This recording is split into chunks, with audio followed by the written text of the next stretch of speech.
first one I'll talk about, that was about 10 p.m. This was near 3rd and Minnesota Avenue. This is actually kind of a stalking case as well, but we had a woman that lives there. She had dated this guy a while ago. They broke up, and she's been having problems with him stalking her. She's made a few reports on that, and then last night, it was last night, she saw him outside her building and looked like he was messing around with the car. She and then there was another guy that was there. They yelled at him, and then the suspect left. So soon after that, they went outside. She went out to go check out her car to find out if there was any damage, and then he all of a sudden came running at her. They think that he must have parked her on the block, and then he got out on foot and then walked back. So when he saw her, he came running at her, grabbed her purse and her cell phone, and then took off with that. I think,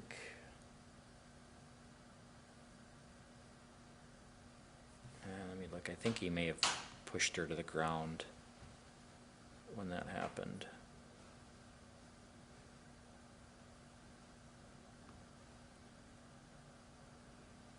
He either pushed her or hit her.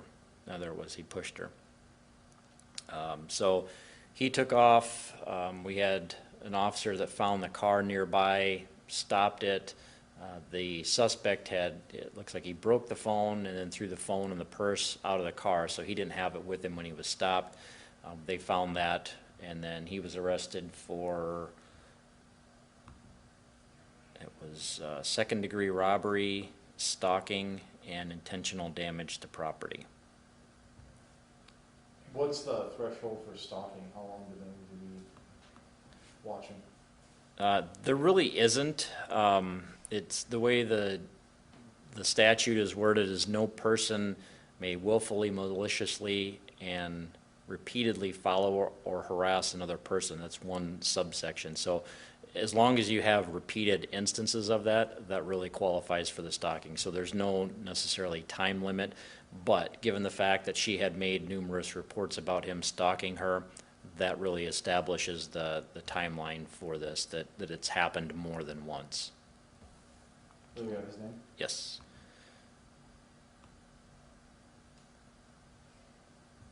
His last name is Ford, F-O-R-D. First is Jesus, J-E-S-U-S.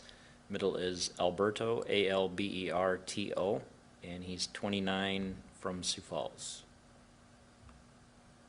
And where did this take place again? And like 3rd in Minnesota. What time? That was about 10 p.m. last night.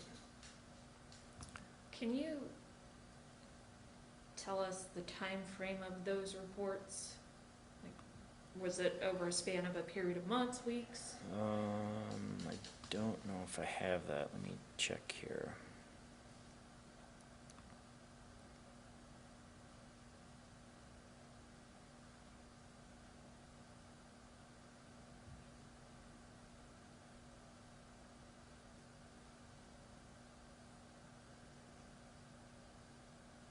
It's basically over the last few months.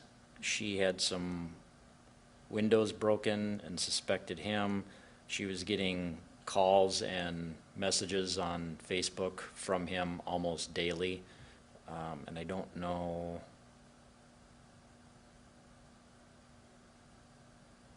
there was times when he was following her around, and it doesn't give the details of that, but most of those, it sounds like she had been making reports on him. And stalking cases usually take a little bit to build, and we always encourage victims to call and make reports every time an instance happens or an incident happens. What the detectives do is they compile that information, and they can show this repeated behavior. It's after that happens that the state's attorney's office, they work with that and get a warrant for an arrest. So there is quite a few people that get arrested and charged with stalking. The unfortunate thing is they don't always happen immediately. Sometimes you need to have those documented incidents before they can issue a warrant. Was there a protection order? I don't see anything mentioned about a protection order, and certainly that's another option available to people. You know, that's Protection orders can be useful. They're certainly not a cure-all, but for the most part, I think when people are served with that protection order, they respect it and they don't, because they know that any violation they're gonna get arrested for.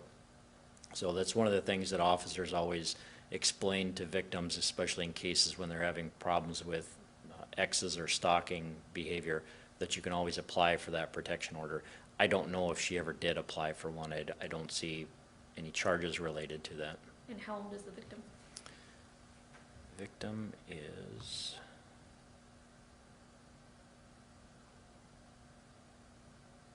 43, I think.